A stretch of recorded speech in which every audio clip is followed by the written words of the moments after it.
Sorry, Mom. It's a classy event. Melissa doesn't want you there. She thinks you're too dramatic. I heard my own son say that, clear as glass. I didn't scream. I didn't beg. I swallowed the sting in my throat and said one word. Understood. 2 hours later, my phone lit up with 22 missed calls, his name stacked on my screen like a joke the universe had written for me. We'll get to that part. But first, before I tell you what happened next, let me ask you something. Where are you watching from right now? What time is it where you are? Maybe you're having your morning coffee, or maybe it's late at night and you can't sleep. Either way, I want you to do me a favor. If this story hits you the way I think it will, leave me a comment and let me know where you're listening from. And if you feel it, hit that like button, share this with someone who needs to hear it, and subscribe, because this is just the beginning. Trust me, you'll want to know how this ends. Now, back to that phone call. My name is Margaret Lewis. I'm 68 years old, and I live in Columbus, Ohio. That Tuesday afternoon, I was sitting at my kitchen table clipping coupons, the kind you tear carefully from the Sunday paper because every dollar still matters when you've spent most of your life scraping by. The house was quiet. The clock above the stove ticked. Somewhere outside, a dog barked. Then my phone rang. Daniel's name lit up the screen, and I'll admit, relief washed through me. It had been weeks since we'd really talked, just the two of us. Weeks of rushed texts and brief voicemails. I missed my son. I missed hearing his voice for longer than 30 seconds. There he is, I said as I answered, trying to sound cheerful. I was starting to wonder if my phone company had blocked you. He didn't laugh. There was a pause, the kind that makes your stomach dip before you even know why. Hey, Mom, got a minute? Of course. How's my groom? Another pause. I heard a muffled whisper in the background. A woman's voice. Melissa. He cleared his throat. Mom, look, we needed to talk about the wedding. Finally, I said, forcing a little laugh. I was beginning to think I'd have to crash the thing. Silence again. Then another whisper, sharper this time, right near the receiver. He inhaled like he was bracing himself. So, it's a small ceremony, very elegant. Melissa is trying to keep the guest list tight. She doesn't really want you there. For a second, I thought I heard wrong. The words didn't fit together the way words are supposed to. She what? She feels like sometimes you know, make things bigger than they need to be. Bigger? I repeated. Too emotional, he rushed on. She wants it to be a classy event, no drama, and she's worried you might be, a lot. Too dramatic. Too much. Not a good fit for her pretty photos and curated guest list. My fingers went ice cold. I looked around my little kitchen, at the magnet with his kindergarten handprint still stuck on the fridge, at the coffee cup he'd painted for me in 2nd grade, the one that still said Best Mo because he'd run out of space for the other letter. So your fiancé thinks I'll embarrass her, I said calmly. Is that what you think too? There was a long pause. I just don't want drama, Mom, he finally said. Please don't make this harder. We can celebrate another time, just you and me. I realized then that he hadn't called to discuss anything. He'd called to deliver a decision that had already been made in rooms I was never invited into, a decision about my presence at my own son's wedding. A decision that reduced me to a problem, an inconvenience, something to be managed. My throat burned. My pride, however, stood up straight. I understand, I said. My voice sounded steadier than I felt. Thank you for letting me know. Mom, don't be like that, he added quickly. You're not upset, right? I said I understand, I repeated. You two enjoy your classy event. I ended the call before he could answer. For a few seconds, the house felt unreal, like someone had lifted my life, turned it slightly, and set it back down crooked. The clock ticked. The dog kept barking. My hand still held the phone, but it felt like it belonged to someone else. I sat there very still until the hurt turned from liquid to something solid. This wasn't the first time I'd been treated like an accessory instead of a person. But it was the first time my own son had done it so plainly, with so little hesitation, with someone else's voice whispering instructions in the background. I stood up slowly. My legs felt distant. I walked to the sink, ran cold water over my hands, and stared out the window at the neighbor's yard where Daniel used to play when he was small. That's when I made my decision. Not out loud, not dramatically, just a quiet shift inside my chest. If they wanted distance, I could give it to them. In the only language this situation seemed to respect. Numbers. 2 hours later, while I sat at that same kitchen table with a yellow highlighter and a stack of old bank statements, my phone started buzzing. Once. Twice. By the 5th vibration, I flipped it over. By the 10th, I started to smile, just a little. By the time it finally stopped, the screen showed 22 missed calls from the son who hadn't wanted me at his wedding. Turns out, when the bank freezes a card and a venue calls to say the balance on the reception has vanished, people suddenly remember your number. But I'm getting ahead of myself. Before I tell you what I did next, I want to ask you something. If you were in my place, sitting at that table with a lifetime of sacrifices stacked in front of you, what would you have done? For most of my adult life, I have been the person in the family who figures it out. That's what people said about me. At church potlucks, at parent-teacher meetings, at the checkout line when my card declined, and I calmly pulled out cash I'd hidden in my coat pocket just in case. Oh, Margaret will figure it out. She always does. They meant it as a compliment. I wore it like armor. But nobody ever asks what happens to the person who always figures it out when everything falls apart at once. Nobody wonders what that costs. I learned the price early. My husband, Thomas, died in his sleep at 49. No warning, no goodbyes. Just a Tuesday morning when I rolled over and realized the man beside me was gone. The coroner said it was his heart. I wanted to ask why his heart had given out when mine was still beating, still expected to keep beating, still responsible for 2 teenagers and a mortgage and a truck that barely started in winter. The funeral was small. Tasteful, people said. I nodded and thanked them and served casserole afterward, like a good widow should. Then I opened the mail. The insurance company sent a letter 3 weeks later, the kind written in language designed to sound apologetic while delivering a knife to the ribs. The policy Thomas had paid into for years was 1 line short of what we needed. A technicality. A missed signature on some addendum nobody explained to us. The payout was a fraction of what we'd been promised. No savings, no cushion. Just me, my apron from the diner, and a stack of bills taller than my kid's Lego tower. I had 2 choices, fall apart or figure it out. I chose the latter because Daniel and Claire were watching. Daniel was 15 then, all elbows and energy, the kind of boy who climbed things he shouldn't and asked questions that made teachers sigh. He'd inherited his father's laugh and his terrible sense of direction. Before Thomas died, Daniel used to barrel through doorways, loud and fearless. After the funeral, something changed. He started watching me with a wrinkle in his forehead, like he could see I was 1 unpaid bill away from shattering. He got quiet in a way that scared me more than his wildness ever had. Claire, my daughter, was 13. She was the opposite of her brother. She wrote lists. She color-coded her school binders. She asked careful questions like, "Mom, do we have enough for groceries this week?" in a voice so small it broke my heart. I lied to her every single time. "Of course, sweetheart. We're fine." We were not fine. I picked up the breakfast shift at the diner on Route 23, the one that smelled like burnt coffee and bacon grease, no matter how many times they mopped the floors. I wiped syrup off tables, refilled ketchup bottles, smiled at truckers who left $2 tips and called me darling like it was my name. Then I came home, checked homework, made dinner, and left again at 9 p.m. to clean offices downtown.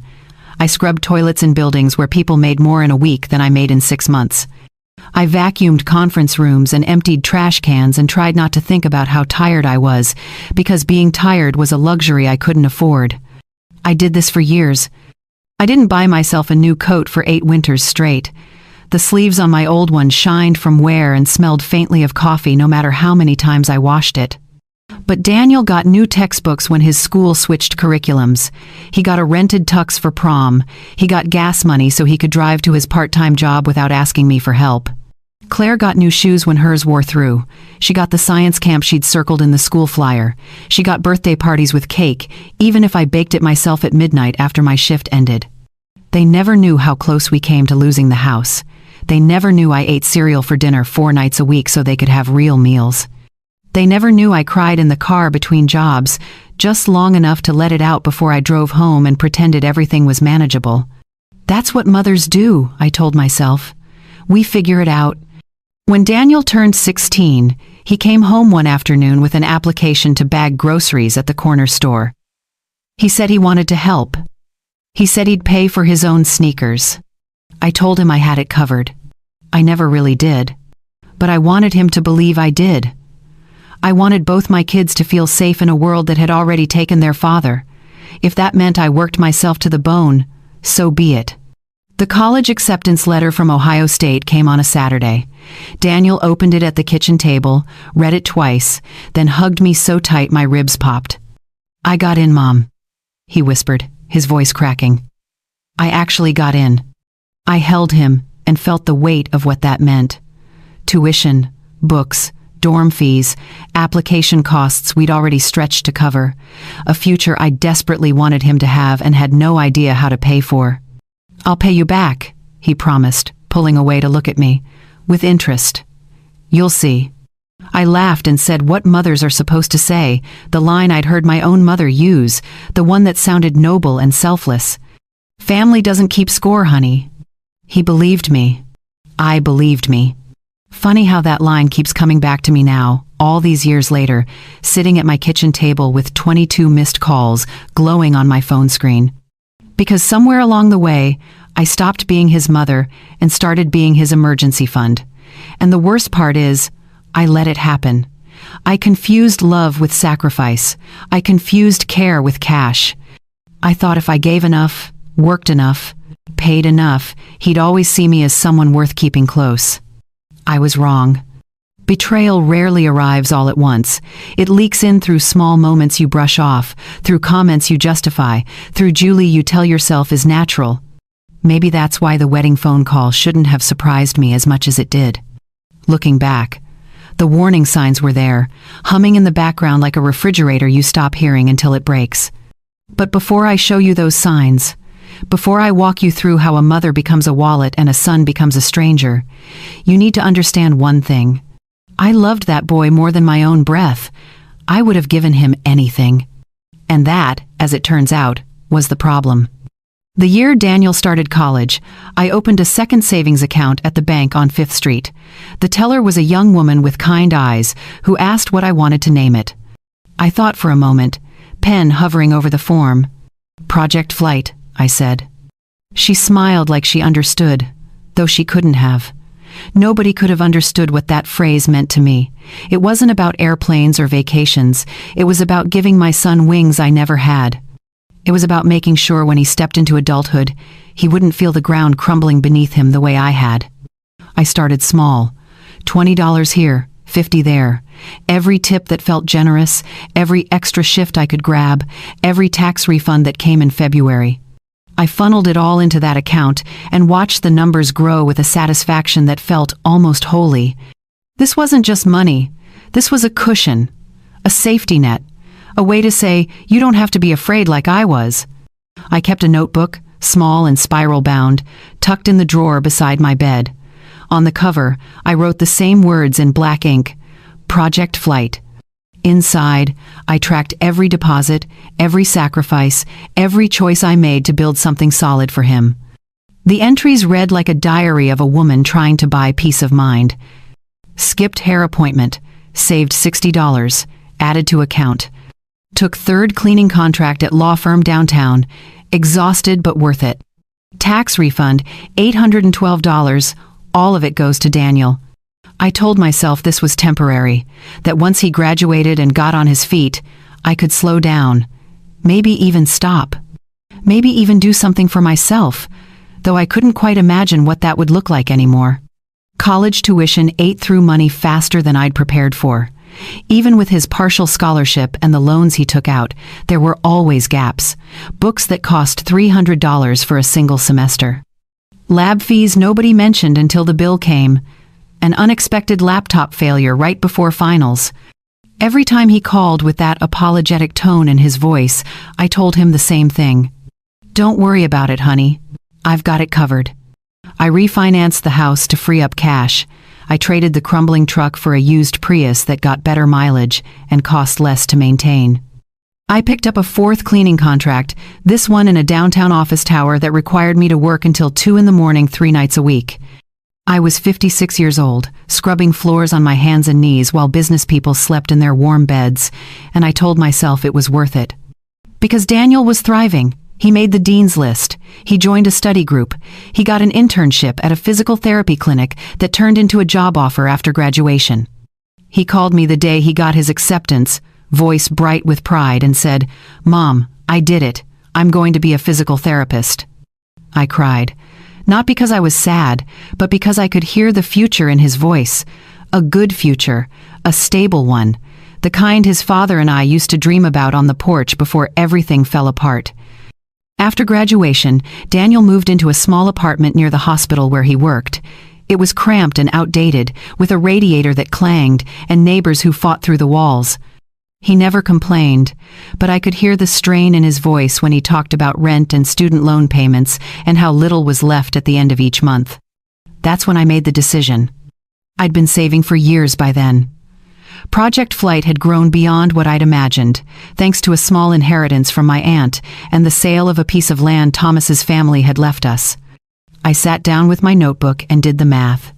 I could buy him a place, not huge, but decent. A condo near his work, something he could live in without the weight of a landlord or the fear of rent increases. It took me 3 months to find the right one. A 2-bedroom unit in a quiet complex with parking and a little balcony that overlooked a courtyard. The asking price was $650,000, more than I'd ever spent on anything in my life. I put it in my name, not because I didn't trust him, but because I wanted to protect it, keep it safe, make sure nobody could take it from him if something went wrong. When I handed him the keys, he stared at them like they might disappear. "Mom, I can't accept this," he said, shaking his head. "This is too much." "You're not accepting it," I corrected gently. "You're living in it. I want you to start your adult life without feeling like you're standing on a trapdoor." He cried that day, actual tears. He kissed my cheek and said, "You're the best, Mom. I swear I'll make you proud." I thought I already was. Over the next 2 years, I kept helping. His student loans had ballooned to over $80,000, the interest compounding faster than he could manage. I started making extra payments on his behalf, sometimes $1,000 at a time, chipping away at the balance without telling him exactly how much I was contributing. I paid off his car when the transmission failed and he couldn't afford the repair. I covered his health insurance premiums during a gap in his employment. I sent monthly transfers, 200 here, 300 there, just to make sure he had breathing room. My notebook filled with lines. Double shift at diner, sent $500 to Daniel's loan. Cancelled cable, extra $40 a month freed up.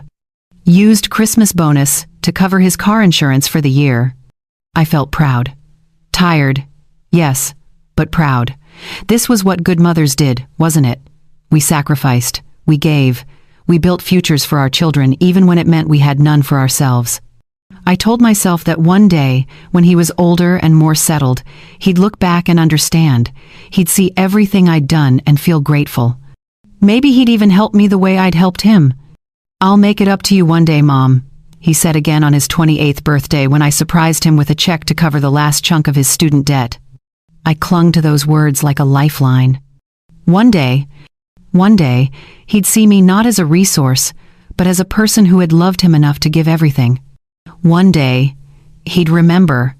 But as I sat at my kitchen table years later, staring at 22 missed calls from a son who'd just uninvited me to his wedding, I realized something sharp and cold. One day never comes when you teach people that your love has no limit and no cost. I met her on a Sunday afternoon in early spring, 3 years after I'd handed Daniel the keys to the condo. He'd called the night before, voice bright with that particular kind of excitement that meant something had shifted in his world. "Mom, I want you to meet someone. Can you come by tomorrow? Around 2?" My heart lifted. He wanted me to meet her. That had to mean something good, didn't it? That had to mean I mattered in this part of his life. I showed up 15 minutes early with a homemade lemon pound cake, the kind Daniel used to beg for as a kid. I knocked twice, heard laughter inside, and waited. When the door opened, she was standing there instead of him. Melissa. She was beautiful in that polished, intentional way some women are. Perfect white teeth, hair that fell in waves like she'd just left a salon. She wore jeans that probably cost more than my weekly grocery budget and a silk blouse the color of champagne. "Margaret, right?" she said, stepping aside to let me in. Her smile was wide but didn't quite reach her eyes. "Danny told me you'd be early. Come in, come in." Danny. Nobody had called him that since elementary school. I stepped into the condo I'd bought, holding my cake like an offering, and found her perched on the kitchen counter, wine glass in hand, like she was posing for a photo nobody was taking. Daniel appeared from the hallway, grinning. "Mom, this is Melissa. Melissa, this is my mom." "We just met," Melissa said smoothly, taking a sip of wine. She looked at me over the rim of the glass. "Danny's told me so much about you, about how you got him this place. That's so generous." She paused on that word, let it hang in the air like something fragile. I set the cake on the counter. "I just wanted my son to have a soft landing." Melissa laughed, light and breezy. "Oh, believe me, you've made it a bit too soft. He's spoiled." She said it like a joke, but her eyes stayed on me, measuring my reaction. Daniel laughed too, that nervous sound people make when they're trying to smooth over a moment that feels sharper than it should. "Mom doesn't spoil me. She just helps out sometimes." "Sometimes?" Melissa raised an eyebrow. "Babe, you literally don't pay rent." The air shifted. I felt it in my chest, that small pull of something uncomfortable, something I couldn't name yet. "Well," I said carefully, I wanted him to focus on building his career without worrying about housing costs. Melissa nodded slowly, like she was considering whether that made sense. "That's really sweet. My parents made me figure everything out on my own. Built character, you know." There it was again. That faint edge beneath the politeness. The suggestion that what I'd done was somehow wrong, or at least questionable. That I'd raised a son who couldn't stand on his own feet. Daniel jumped in quickly. "Your parents also paid for your grad school, babe." She waved a hand dismissively. "That's different. That's an investment in education, not just handing someone a free apartment." I swallowed the sting and smiled. "Would you like some cake? I made it this morning." "Oh, I don't really do gluten," Melissa said, glancing at it. "But that's so thoughtful." The visit lasted an hour. I sat on the couch I'd helped him pick out in the condo I'd purchased, listening to Melissa talk about her job in marketing, her spin class, her upcoming girls' trip to Nashville. She had a way of speaking that made everything sound both impressive and exhausting, like her life was a series of curated moments she was narrating for an invisible audience. Daniel seemed lighter around her. Happier, maybe, or maybe just distracted. When I left, he walked me to the door and hugged me tight. "She's great, right?" he whispered. I wanted to say something honest, something like, "She looked at me like I'm a problem she'll need to solve eventually," but I didn't, because he looked so hopeful, and I didn't want to be the mother who couldn't be happy for her son. "She seems very confident," I said instead. He grinned. "She is. I think you two are going to get along great." I nodded and left, and on the drive home, I replayed her words in my head. Too soft. Spoiled. Free apartment. I told myself I was reading too much into it. That she was just one of those direct people, the kind who said what they thought without a filter. That I needed to give her a chance. So I tried. Over the next few months, I showed up when I thought I could be useful.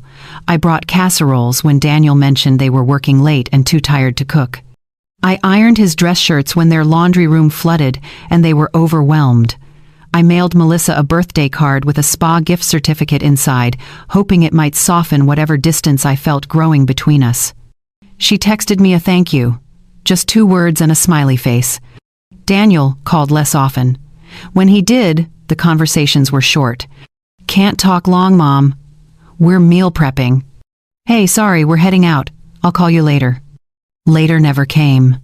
And when I did manage to reach him, Melissa's voice was often in the background, light and sweet, saying things like, "Babe, tell your mom we'll visit soon," in a tone that suggested soon was a polite way of saying never. I started noticing small things. The way Melissa would answer his phone when I called, her voice syrupy, "He's in the shower, Margaret. I'll have him call you back." He never did. The way she'd post photos of them at brunches and dinners and weekend trips without ever mentioning me, even when I'd been the one who paid for the gas or slipped Daniel money to cover the hotel.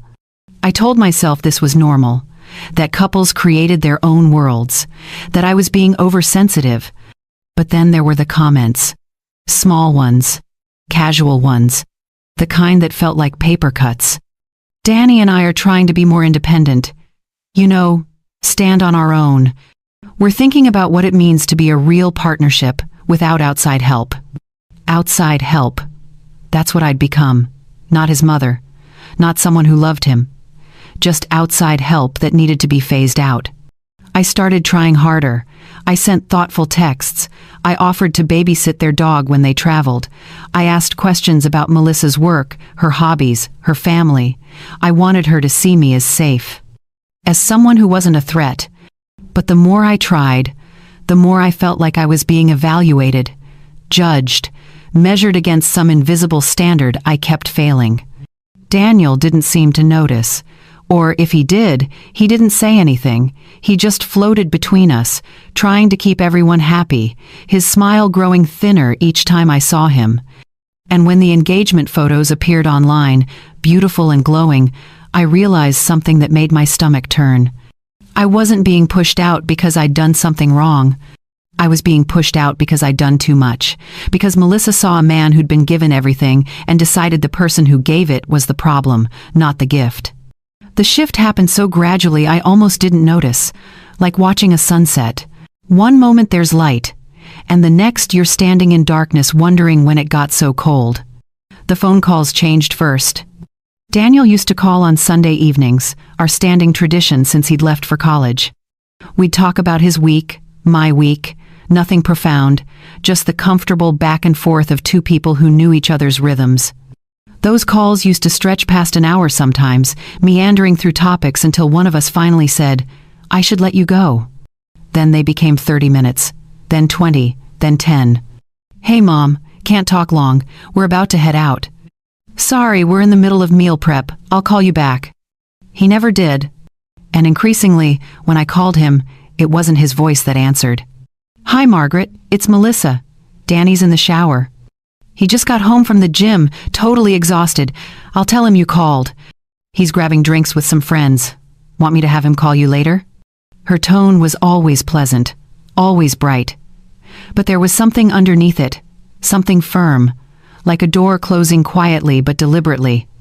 I started to feel like I needed permission to talk to my own son. The engagement announcement appeared on my phone at 9:30 on a Thursday night. I was folding laundry in front of the television, some cooking show I wasn't really watching, when the notification lit up my screen. Daniel had posted a photo, him on one knee beside a river, Melissa with her hand over her mouth, the ring catching the golden hour light. The caption read, "She said yes. Luckiest man alive." 342 likes already. Comments pouring in. Friends and strangers congratulating them, asking about dates, calling them perfect. My phone didn't ring. I stared at the photo for a long time, waiting for the call that should have come first. The excited voice saying, "Mom, guess what?" The chance to hear the news from him instead of from an algorithm. It didn't come. I told myself it was fine. Young people lived online. This was how they shared news now.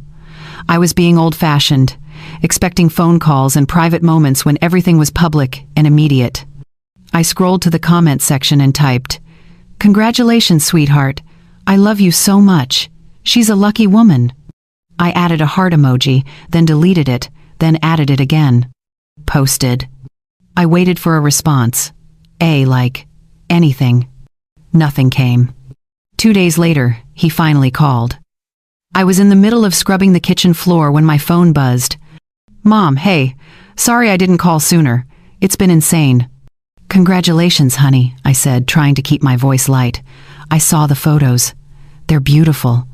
Thanks. Yeah, it was perfect. Melissa planned the whole thing. Of course she did. So when's the big day? I asked. We're thinking next fall. She wants an outdoor ceremony. Something elegant. We're just starting to look at venues. That sounds lovely. If you need any help with planning or costs or anything, you know I'm here. There was a pause. I heard Melissa's voice in the background, muffled but insistent. Actually, Mom, Melissa's got it pretty under control. Her mom is helping a lot. You know how it is, mother of the bride stuff. Mother of the bride stuff, as if the groom's mother was just a spectator. Right, I said quietly. Well, let me know if there's anything I can do. For sure. Listen, I gotta go. Love you. The call ended before I could say it back. Weeks turned into months. I heard nothing about venue choices, color schemes, guest lists, or dates. Radio silence, except for the occasional text from Daniel asking how I was doing, surface level and brief. So I did what I always did when I felt helpless. I sent money. I started transferring extra into his account each month, 300 instead of 200, then 400, then 5. I told myself it was for wedding expenses. Deposits and down payments and all the costs that come with planning something big. I wanted to be useful. I wanted to be part of it, even if I couldn't be in the room where decisions were being made. One afternoon, Daniel called to thank me for covering the venue deposit. Mom, you didn't have to do that, he said, though his relief was obvious. I wanted to, I said. It's your wedding. I want it to be everything you've dreamed of. Melissa's really excited. The place is gorgeous. You're going to love it. You're going to love it. Future tense, like I'd be there. Like I was included. I held on to those words. A month later, I got a text. Mom, can you help with the florist? They need a deposit by Friday. I sent the money that afternoon. $2,000. Another text a few weeks after that. Melissa found her dream dress, but it's a little over budget. Any chance you could help? I helped. $4,000. I never asked to see the dress. I never asked to come along to fittings or tastings or planning meetings. I just sent what they needed and waited for the thank you text that always came hours later, brief and distant. Then Claire called. It was a Sunday morning. I was rolling out biscuit dough, flour dusting my counters, when my daughter's name appeared on my screen. Hey, sweetheart, I answered. What's going on? Mom. Her voice was low, careful. Have they talked to you about the wedding? Like actual details? A little, I lied. Why? She exhaled slowly. Because Melissa's mom posted in some Facebook group about the seating chart. I saw a screenshot. Mom, I zoomed in, your name isn't on it. My hands stilled on the dough. Maybe it's not the final version, I said, hearing how hollow that sounded. Maybe, Claire replied, but the silence that followed said everything. Did Daniel say something to you? I asked. No, but I've been trying to talk to him about it, and he keeps dodging. Says Melissa's handling all the planning and he's staying out of it. I pressed my palms flat against the counter. Flour stuck to my skin. I'm sure it's just an oversight, I said. I'll ask him about it. Mom, you've sent them thousands of dollars. You should be more than on the seating chart. You should be helping plan the thing. She was right, but I couldn't let myself believe what that meant. Not yet. I'll talk to him, I repeated. But I didn't. Because I was afraid of the answer. Afraid that if I asked directly whether I was invited, he might say no. And as long as I didn't ask, I could pretend the silence meant something other than what it obviously meant.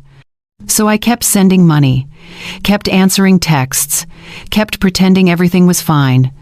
Even as the freeze-out continued, even as the distance grew colder, even as I started to realize I wasn't being included in the wedding, I was being tolerated long enough to pay for it. The morning started ordinary enough. I woke at 6, made coffee in the pot that took 3 tries to brew right, and sat at the kitchen table with the newspaper. Outside, the neighbor's sprinkler system kicked on, that familiar rhythmic clicking that marked every Tuesday morning in the summer. I should have felt calm. Instead, there was a tightness in my chest I couldn't name. The wedding was 2 months away. I knew this because Melissa had posted a countdown on social media. 63 days until she became Mrs. Daniel Lewis, complete with a photo of her ring and a champagne glass. I still hadn't received an invitation. I told myself it was coming, that they were waiting to finalize details, that any day now a cream-colored envelope would appear in my mailbox with my name written in elegant script. But deep down, in that place where mothers keep the truths they don't want to speak aloud, I knew. I knew something was wrong. I spent the morning trying to distract myself. I sorted through old coupons, clipping the ones that hadn't expired, tossing the rest. I wiped down counters that were already clean. I rearranged the jars in the pantry by size, then by label, then back again. Anything to keep my hands busy and my mind quiet. That's when my phone rang. Daniel's name on the screen sent a jolt through me. Relief, hope, maybe even joy. Finally, I thought. Finally, he's calling to talk about the wedding. To ask me about my dress, about whether I wanted to ride with Claire, about what I thought of the venue. I answered on the second ring, forcing brightness into my voice. What followed wasn't a conversation. It was a verdict. I don't need to tell you every word again. You heard it in the beginning. The careful tone, Melissa's whispered instructions in the background. The words classy event and too dramatic, falling from my son's mouth like they'd been rehearsed. But what I didn't tell you was what happened inside me while he spoke. There's a moment when betrayal hits, where your body knows before your mind catches up. My hands went cold first, then my face flushed hot. My throat closed like I'd swallowed something sharp. I looked down at the table, at the coupons I'd been organizing, and suddenly they seemed ridiculous, pathetic. Here I was, clipping 25 cents off dish soap, while my son stood in a condo I'd purchased, planning a wedding I'd funded, and told me I wasn't good enough to attend. The word that kept echoing in my head wasn't classy or dramatic. It was reclassified. That's what had happened. Somewhere along the way I'd been reclassified, not as his mother. Not as the woman who'd raised him, fed him, worked herself to exhaustion so he could have a future. I'd been reclassified as a problem, an embarrassment, something to be managed and eventually removed. When he asked if I was upset, I almost laughed. Upset didn't cover it. Upset was for missed phone calls or forgotten birthdays. This was something else entirely. This was the moment I realized I'd spent 30 years building a relationship with someone who saw me as optional. But I didn't say any of that. I said, I understand. Those two words were not surrender. They were a choice. A deliberate, controlled choice to stop begging for a seat at a table I'd bought and paid for. When I ended the call, the house fell silent in a way that felt almost suffocating. I sat there for a long time, staring at nothing. Then I stood and walked through the room slowly, like I was seeing them for the first time. In the living room, there was a framed photo from Daniel's high school graduation. Him in his cap and gown, arm around my shoulders, both of us grinning. I'd worked a double shift the night before that photo was taken. My feet had ached so badly I could barely stand, but I'd smiled anyway because this was his day. In the hallway, there was the handprint magnet on the fridge, made in kindergarten, his tiny fingers pressed into clay. The paint had faded, but I'd never replaced it. On the bookshelf, a coffee mug he'd made in second grade. Best Mo, because he'd run out of room for the other letters.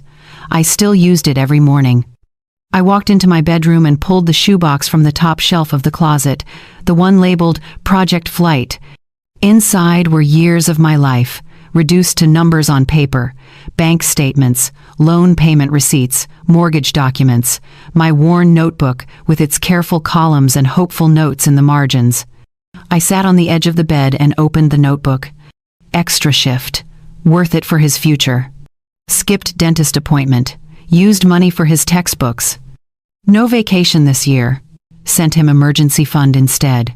Page after page of sacrifices I'd made willingly, lovingly, believing they were building something that mattered. I'd given him everything, and somehow that had made me worthless. Because when you teach someone that your love has no price and no limit, they stop seeing it as love. They see it as a resource, something to be used when convenient and discarded when inconvenient. I thought about Melissa's words that first day we met. You've made it too soft, he's spoiled. She'd been right. I had spoiled him. Not with things, but with the belief that he could take and take and take without ever being asked to give anything back, not even basic respect. Not even a seat at his own wedding. My hands trembled as I flipped through the statements. The condo purchase, the loan payments, the monthly transfers, the wedding deposits. Numbers that told a story I'd been too blind to see. I was funding a life that had no room for me in it. The hurt in my chest began to harden into something else, something colder, something that felt almost like clarity. I reached for my phone, not to call Daniel back, but to scroll through my contacts until I found a different name. Robert Finch, my attorney. The man who'd helped me after Thomas died, who'd always said gently, "Margaret, you need to protect yourself too." I'd never listened before. I'd always put Daniel first. Not anymore. I pressed call and waited. "Hello, this is Robert Finch." "Robert," I said, my voice steadier than I expected. "It's Margaret Lewis. I need to ask you some questions about what I'm legally allowed to take back." Robert answered on the third ring, his voice warm and professional in that way lawyers have when they're billing by the hour, but genuinely, like you. "Margaret, it's good to hear from you. What can I help you with?" I looked down at the shoebox spread across my bed, papers fanned out like evidence at a crime scene. "I need to understand what's mine," I said, "legally, on paper, what I'm allowed to protect." There was a pause. Robert had known me for 15 years, had helped me navigate Thomas's death and the insurance mess that followed.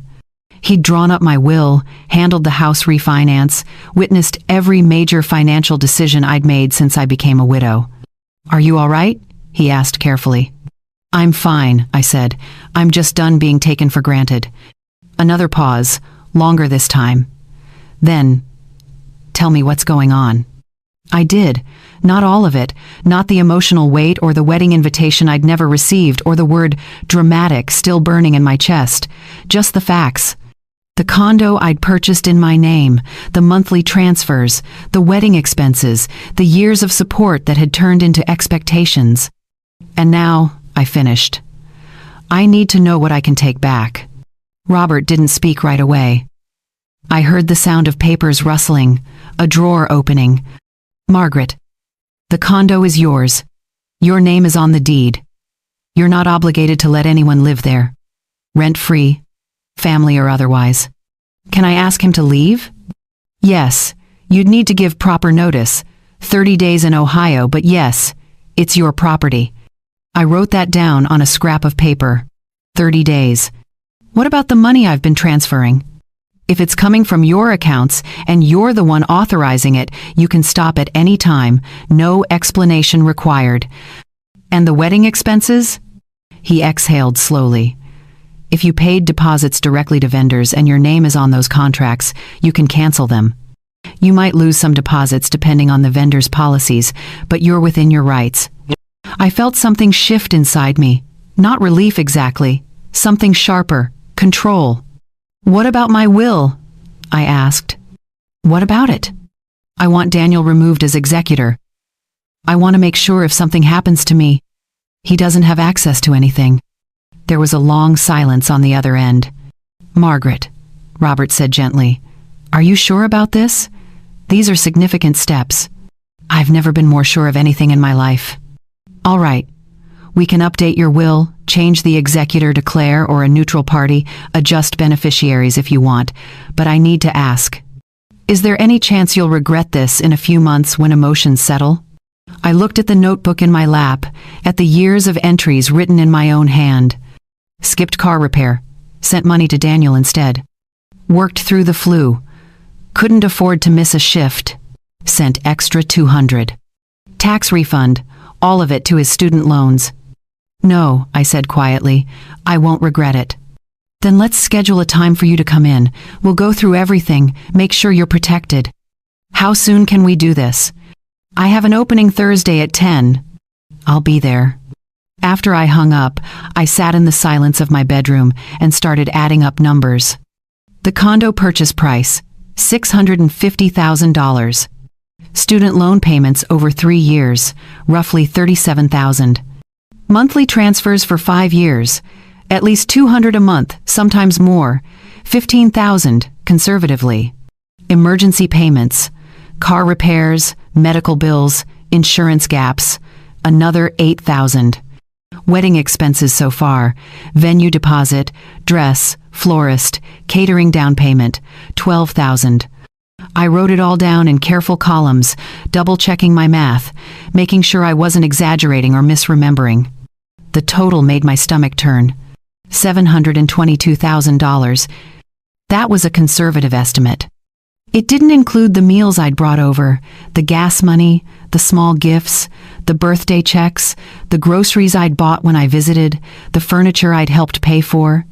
$722,000 over the span of his adult life. And for what?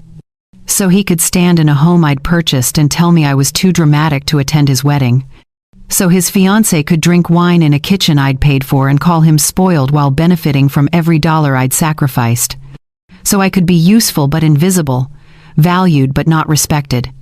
I thought about all the times I'd justified it. That's what mothers do. Family doesn't keep score. He'll understand someday. But family does keep score when one side gives everything and the other takes without gratitude, and mothers aren't supposed to bankroll their own erasure. I closed the notebook and stacked the papers back into the shoebox, but I didn't put it away. I left it on the bed where I could see it, a reminder of what I was no longer willing to give.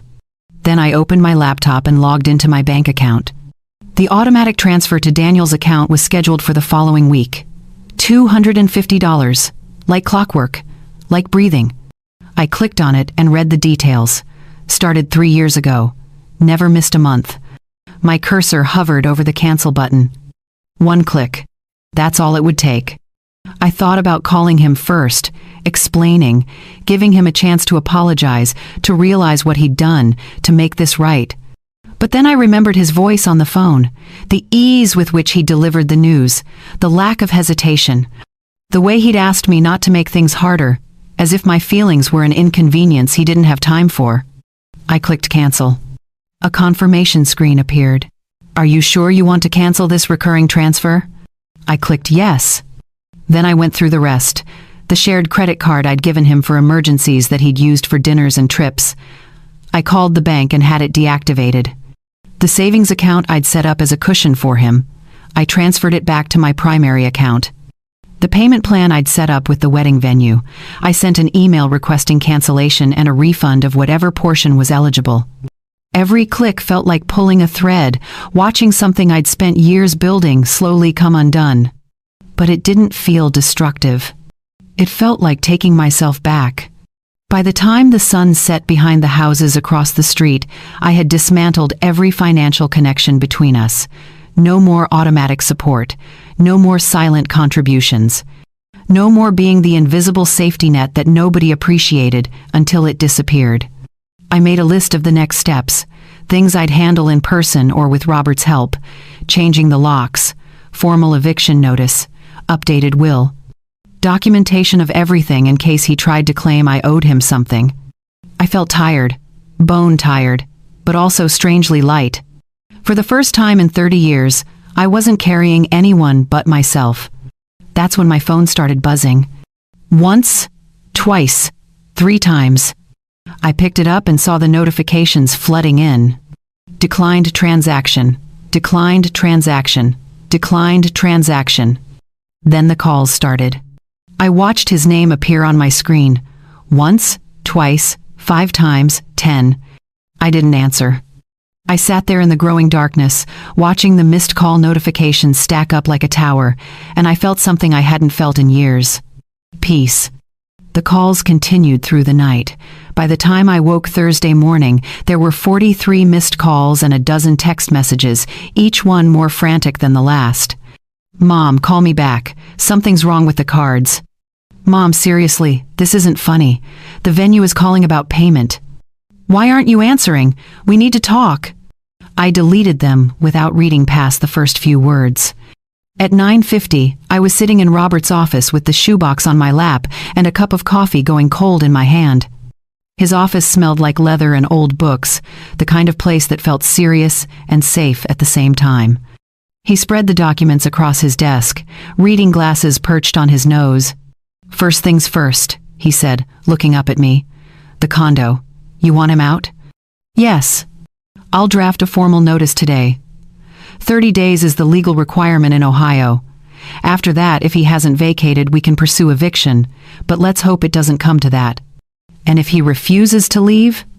Robert's expression was kind but firm. "Then we go through the courts. But Margaret, he has no legal claim to that property. You're well within your rights." He pulled out another form. "Now, your will. Currently, Daniel is listed as executor and primary beneficiary. You want to change that?" "I want Claire as executor, and I want my assets divided differently. 50% to Claire, 30% to a charity of my choosing, 20% to Daniel, but only if I predecease him by natural causes and only after a waiting period." Robert raised an eyebrow but didn't question it. "Conditional inheritance. We can do that. Any specific charities in mind?" "Organizations that help older women facing financial abuse from family members." He nodded slowly, making notes. "Understood. What about the automatic transfers and wedding payments you mentioned?" "Already canceled, but I want documentation of every payment I've made to him or on his behalf for the past 10 years. Everything on record. In case he tries to claim you owe him something?" "Exactly." Robert leaned back in his chair. "Margaret, I've known you a long time. I've never seen you like this." "Like what?" "Certain." I met his eyes. "That's because I've never been certain before. I've always been afraid. Afraid of losing him. Afraid of being a bad mother. Afraid of being selfish. I'm done being afraid." He smiled, a small, sad smile. "Good. Fear makes us do things we regret. Clarity doesn't." 2 hours later, I walked out of his office with copies of everything. The eviction notice would be delivered by certified mail the next morning. The will was updated and notarized. The payment records were compiled into a single document that showed exactly how much I'd given over the years. My next stop was the bank. The manager, a woman named Patricia who'd helped me refinance the house years ago, ushered me into her office with a concerned expression. "Mrs. Lewis, your son has been calling. He says there's been some kind of mistake with his accounts." "There's no mistake," I said calmly. "I've removed my financial support. I need to make sure he has no access to any accounts with my name on them." Patricia's eyebrows lifted slightly, but she was professional enough not to pry. "Of course. Let me pull up your accounts." We went through everything. The joint checking account I'd opened years ago for emergencies. Closed. The credit card with his name as an authorized user. Canceled. The savings account where I'd been depositing his cushion money. Transferred entirely to my primary account. "Is there anything else you'd like to secure?" Patricia asked. "I want alerts set up for any attempts to access my accounts or use my information, and I want a note in my file that I'm the only person authorized to make changes." "Done." She typed for a few minutes, then looked up. "Mrs. Lewis, if you don't mind me saying, it takes courage to set boundaries like this." "It takes exhaustion," I replied. "Courage comes later." From the bank, I drove to the florist Daniel and Melissa had chosen, a trendy place downtown with succulents in the window and price tags that made my stomach hurt. The owner recognized me immediately. "Mrs. Lewis?" "Hello. We've been trying to reach you about the final payment for the arrangements." "I'm canceling the order," I said. Her face fell. "Oh, is everything all right? The wedding is only 2 months away." "The wedding can proceed however they'd like, but I won't be paying for it." "I see. Well, unfortunately, the deposit is non-refundable. $3,000. "I'd expected that." "I understand. Consider it a very expensive lesson." She processed the cancellation while I stood there, feeling lighter with each signature. Next was the venue, then the caterer, then the photographer. At each stop, the reaction was the same: surprise, concern, and then the inevitable statement about non-refundable deposits. By the end of the day, I'd lost nearly $8,000 in deposits I couldn't recover. It was worth every penny. That evening, I called Claire. She answered on the first ring. "Mom, Daniel's been trying to reach you. He's kind of freaking out." I know. What's going on? I told her everything. The phone call about the wedding, the decision to stop funding a life that had no room for me, the steps I'd taken to protect myself. She was quiet for a long time. Mom, are you sure about this? Completely. He's going to be furious. He's going to be a lot of things. But Claire, I need you to understand something. I'm not doing this to punish him.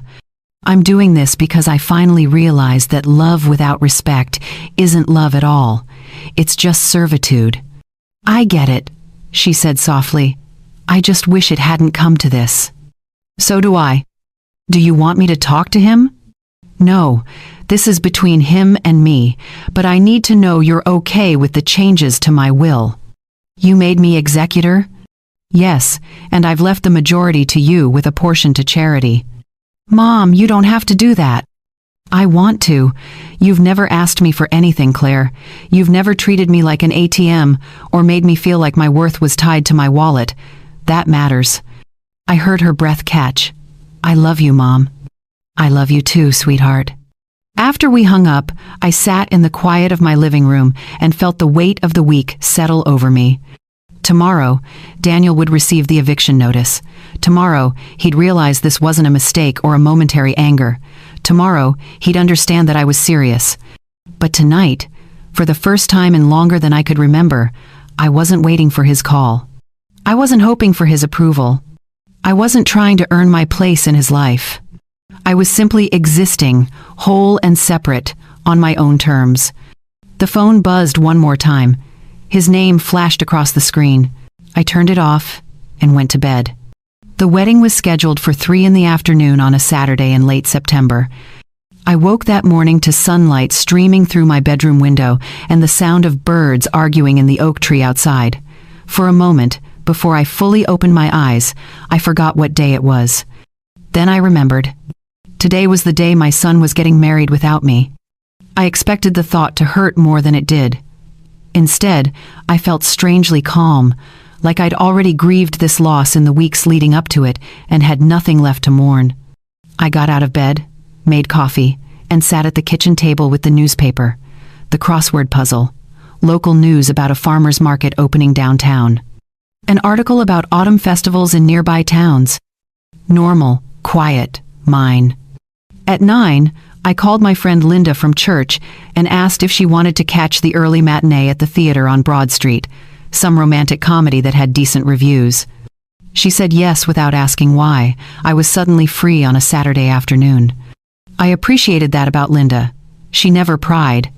The movie started at 11. I bought popcorn and a soda, sat in the middle row, and let myself disappear into someone else's story for 2 hours. A story where misunderstandings got resolved and people said the things they needed to say, and everything worked out in the end. When the credits rolled, I checked my phone out of habit. 17 missed calls, all from Daniel. 4 text messages from Claire. I opened Claire's messages first. Mom, are you okay? Daniel's losing his mind. Vendors are calling him. The venue is threatening to cancel. He keeps saying there must be a mistake. Call me when you can.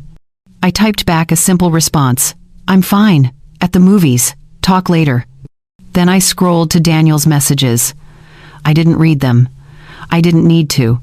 I could imagine what they said. Panic, accusation, desperation. The same tone he'd used when he needed something fixed, needed money transferred, needed his mother to swoop in and save him from the consequences of his own choices.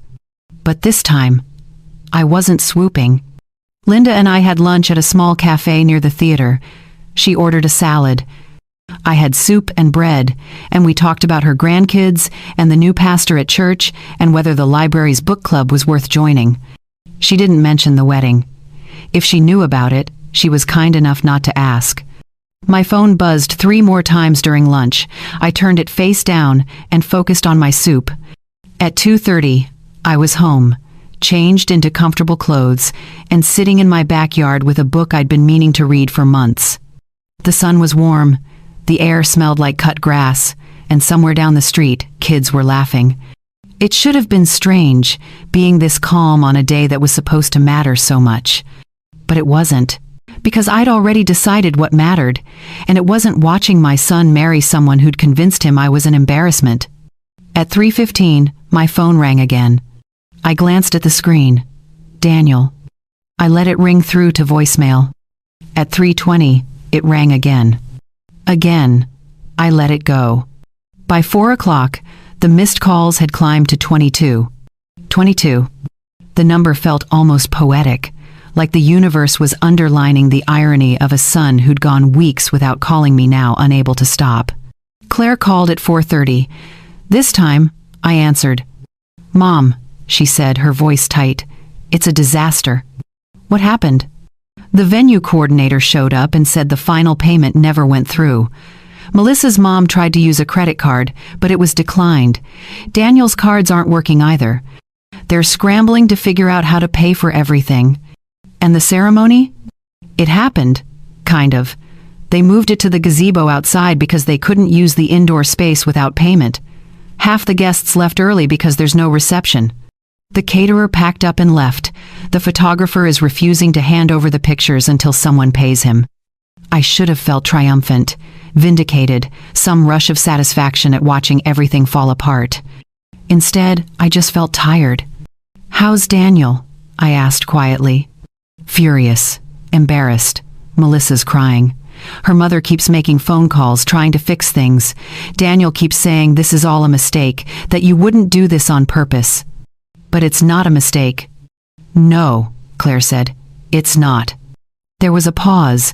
I heard voices in the background, sharp and frantic. "He knows it was you, doesn't he?" I asked. "Yeah, he figured it out about an hour ago. Mom, he's going to come over." "Let him." "Are you sure?" "I'm sure. This conversation is long overdue." After I hung up, I sat in the backyard for another hour, watching the shadows lengthen across the grass. I thought about the woman I'd been a month ago. The one who would have dropped everything, rushed to the venue, pulled out her credit card, and fixed the whole mess while apologizing for whatever inconvenience her existence had caused. That woman was gone. In her place was someone who understood that you can't fix people who don't want to be fixed. You can't earn love from people who see you as a resource instead of a person. And you can't keep giving pieces of yourself away until there's nothing left and expect anyone to notice you're empty.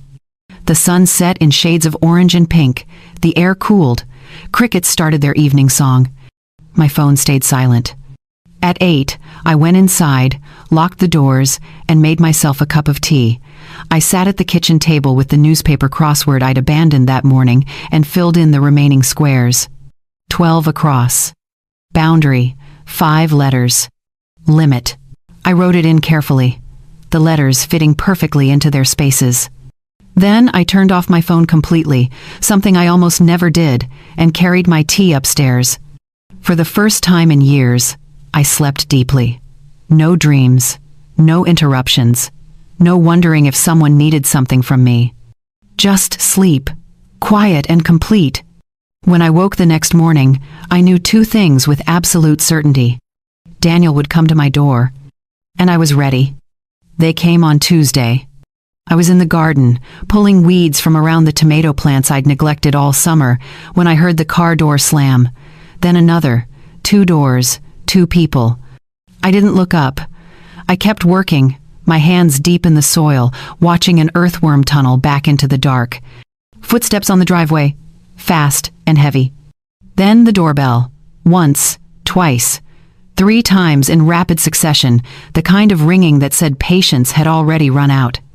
I stood slowly, brushed the dirt from my knees, and walked to the front door.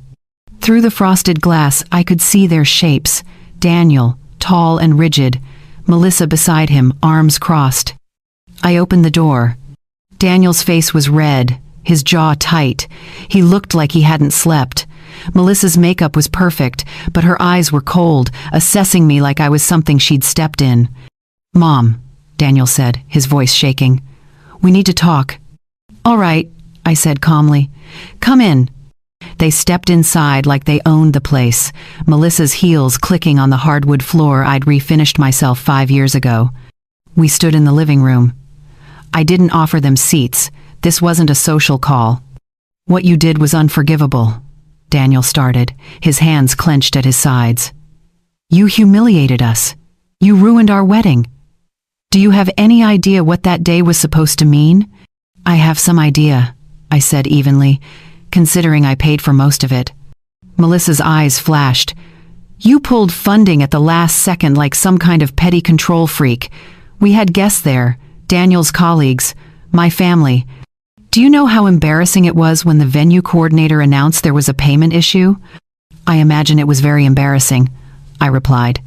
"That's all you have to say?" Daniel's voice rose. "You destroyed the biggest day of our lives, and you're just standing there like it's nothing?" "I didn't destroy anything, Daniel. I simply stopped paying for an event I wasn't invited to." "We explained that," Melissa cut in. "It was a small ceremony, intimate. We couldn't invite everyone. But you could invite enough people to need a venue that seats 200, I said quietly. "You could invite colleagues and distant cousins and friends from college. You just couldn't invite me." Daniel ran his hand through his hair, a gesture he'd done since he was a boy when he was frustrated. "You're twisting this." Melissa wanted a certain vibe, a certain aesthetic. We didn't think you'd understand. An aesthetic I was too dramatic to fit into. Melissa stepped forward. "Look, Margaret, I know you're upset, but this is between you and Daniel. You didn't need to punish me for his decision." I almost laughed. "Punish you?" "Melissa, I've never punished anyone. I simply stopped volunteering to be invisible while funding your visible life." "You canceled everything," Daniel said, his voice breaking slightly. "The flowers, the photographer, the caterer. We had to scramble to find alternatives." Melissa's parents had to cover costs we weren't prepared for. Her mother had to call in favors just to salvage the reception. "Then her mother got to feel what I've felt for years," I said. "Useful." "This isn't about feeling useful," Daniel shot back. "This is about you being vindictive because you didn't get your way." "My way?" I repeated, and for the first time, my voice rose slightly. "My way would have been a phone call before the engagement announcement. My way would have been a conversation about wedding plans. My way would have been being treated like your mother instead of your emergency contact for financial bailouts." "We've always appreciated everything you've done," he said, but it sounded hollow even to him. "Appreciated," I said slowly. "Is that what we're calling it? Daniel, do you have any idea how much money I've given you over the years? I never asked you to do any of that." "You're right, you didn't ask, you just accepted. The condo, the loan payments, the monthly transfers, the wedding deposits. You took it all without question and somehow convinced yourself I owed it to you." Melissa's expression shifted slightly, something calculating behind her eyes. "If you're expecting us to pay you back, that's not going to happen. Gifts don't come with strings." "You're right," I said. "Gifts don't. But respect does. And the moment you decided I was too embarrassing to stand beside you in public, you lost access to my gifts." "Family doesn't keep score," Daniel said, and I recognized the phrase immediately, my own words thrown back at me like a weapon. I looked at my son, really looked at him, and saw a stranger wearing a familiar face. "You're right," I said quietly. "Family doesn't keep score. But you started keeping score the moment you decided my presence was worth less than my money. You kept score every time you answered Melissa's calls but ignored mine. You kept score when you took thousands of dollars for a wedding and didn't think I deserved an invitation." "That's not fair," he said. "Fair?" My voice stayed calm, but something hard crept into it. "I worked 2 jobs for 15 years so you could have a future. I wore the same coat for 8 winters so you could have new textbooks. I gave you a home, paid your debts, and asked for nothing in return except to be treated like I mattered. And when you finally had something that mattered to you, you told me I was too dramatic to attend." Melissa opened her mouth to speak, but I held up my hand. "I don't want to hear about aesthetics or intimacy or any other excuse you've invented to make this sound reasonable. You made a choice. I'm simply respecting it." "By cutting us off completely?" Daniel's eyes were wet now. "By making sure we couldn't even have a decent wedding?" "You can have any wedding you want," I said. "You just can't have it on my dime while excluding me from my own son's life." "So this is it?" he asked. "You're just done with me?" "I'm done being treated like an ATM with an inconvenient personality attached. If you want a relationship with me, it starts with respect," Not money, not guilt, respect. Melissa tugged on Daniel's arm. Come on. She's clearly not going to listen to reason. Reason, I repeated softly. Yes, let's talk about reason. You're standing in a house I've owned for 30 years, angry that I won't fund a lifestyle you've never earned, while calling me unreasonable. The irony is almost beautiful. Daniel looked at me one more time, something broken in his expression. I thought you loved me. I do love you, I said, and meant it. But I finally love myself enough not to disappear just to make you comfortable. They left without another word. Melissa's heels clicked across the floor, the door slammed, the car engine started. I stood in the quiet of my living room and realized my hands weren't shaking. Through the window, I saw my neighbor, Mrs. Smith, standing on her porch, watering her plants. She caught my eye and gave me a small nod, the kind that said she'd heard enough to understand. I nodded back. Then I went to the kitchen, made myself lunch, and ate it slowly at the table where I'd raised 2 children and buried 1 husband, and finally, at 68 years old, learned to say no. The phone calls from relatives started 2 days after the confrontation. First was my cousin Janet, who I hadn't spoken to in 3 years, but who suddenly had deep concerns about my mental health. Margaret, honey, Daniel called me. He's worried about you. He says you've been acting erratic, making irrational financial decisions. I was folding laundry when she called, sorting socks into pairs with the kind of mindless focus that comes from years of muscle memory. I'm fine, Janet, but thank you for checking. He says you cut him off financially without warning, that you sabotaged his wedding. Sweetie, that doesn't sound like you. It sounds exactly like someone who finally set a boundary. There was a pause. But he's your son. Don't you think you're being a bit harsh? He made one mistake. He didn't make a mistake, Janet. He made a choice. And I'm making mine. Family is supposed to forgive, she pressed. Family is also supposed to respect each other. I'll be here when he's ready to do that. She sighed, the kind that said I was being difficult. Well, I hope you reconsider. It would be awful to lose your relationship with your son over something like this. After we hung up, I wondered how much of the story Daniel had actually told her. I doubted he'd mentioned the wedding uninvitation or the years of financial support. Just the part where his mother suddenly became unreasonable. My brother called next, then Thomas's sister, then someone from church whose name I barely recognized. Each conversation followed the same script: concern, gentle pressure, the suggestion that I was overreacting, that I should be the bigger person, that families work through things. Nobody asked for my side of the story. They'd already decided I was wrong. To the ones I cared about, I explained calmly. I didn't shout or cry or justify myself beyond the basic facts. To the ones calling out of obligation or curiosity, I simply said I appreciated their concern and ended the conversation. But it was the social media post that made Claire call me, her voice tight with anger. Mom, have you seen what Melissa posted? I don't follow her on anything, I said. Well, she didn't name you directly, but it's obvious who she's talking about. It's all over her page. Claire read it to me, her voice dripping with disgust. Some people will do anything for control, even destroy their own family's happiness. It's heartbreaking to watch someone choose bitterness over love. Praying for those who hurt us, because clearly they're the ones who need it most. The post had hundreds of likes. Comments poured in from people who had no idea what had actually happened, offering sympathy and support. That's so manipulative. Stay strong, girl. Toxic people never change. I felt a flicker of anger, but it died quickly.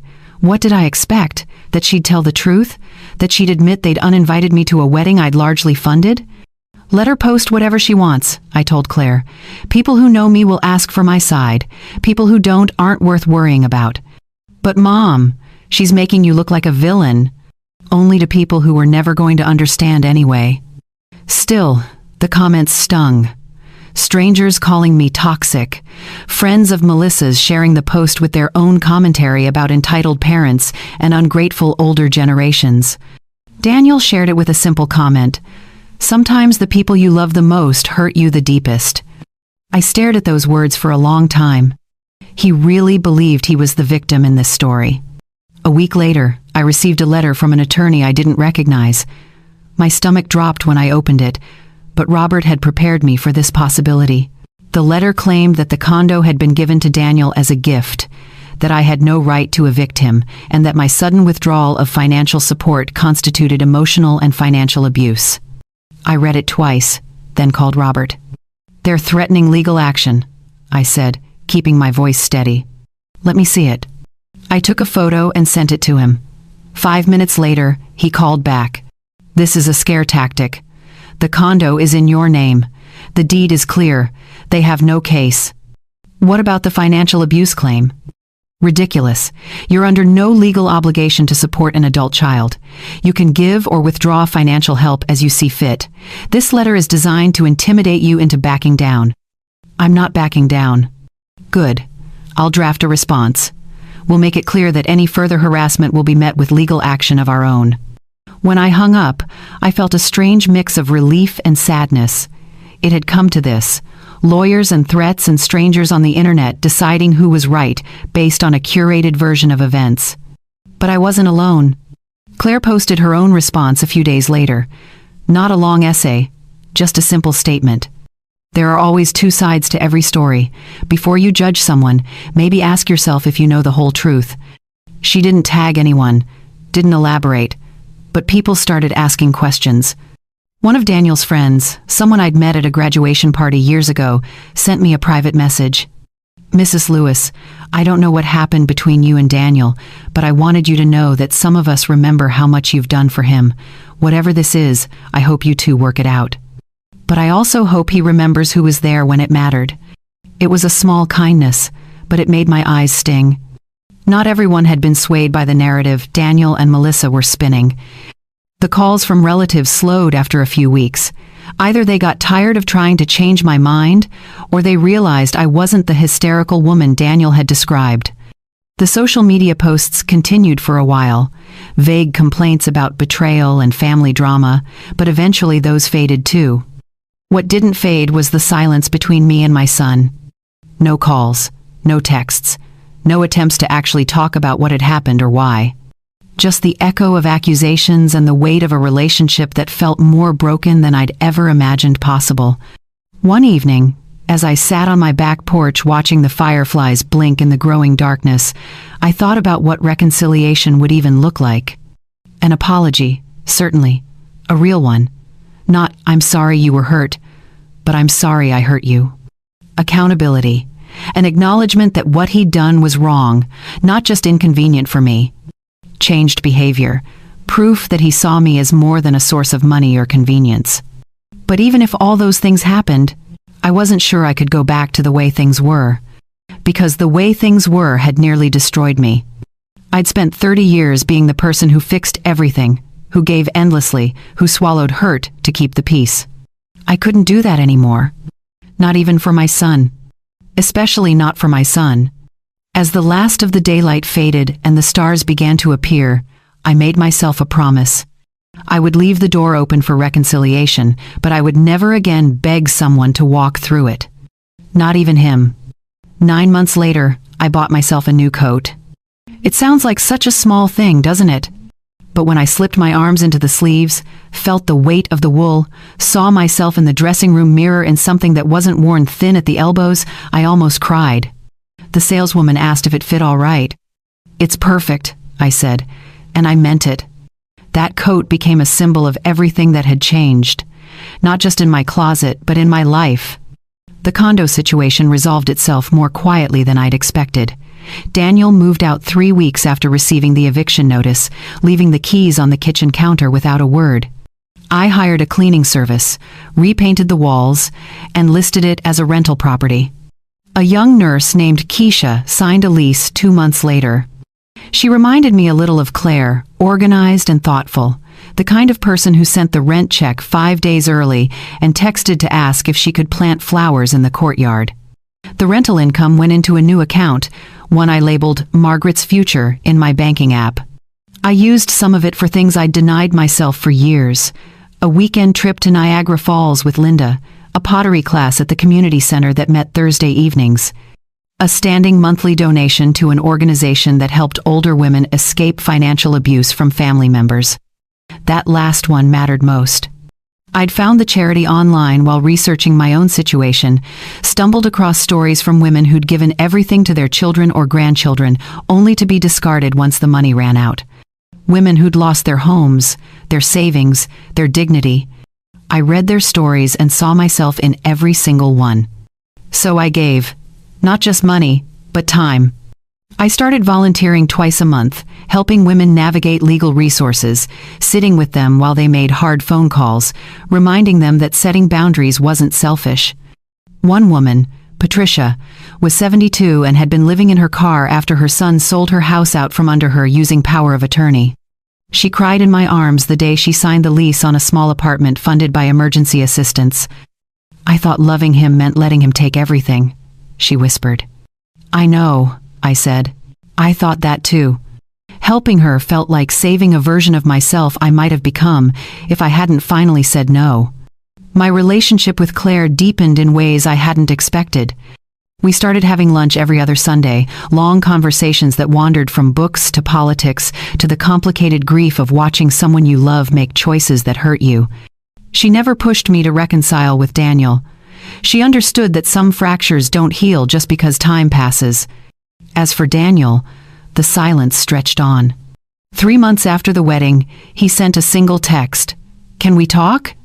I responded, "When you're ready to apologize for how you treated me, I'm here." He never replied. 6 months after that, I heard through Claire that he and Melissa were struggling financially. The rental market was tight. Their combined income didn't stretch as far without my monthly contributions.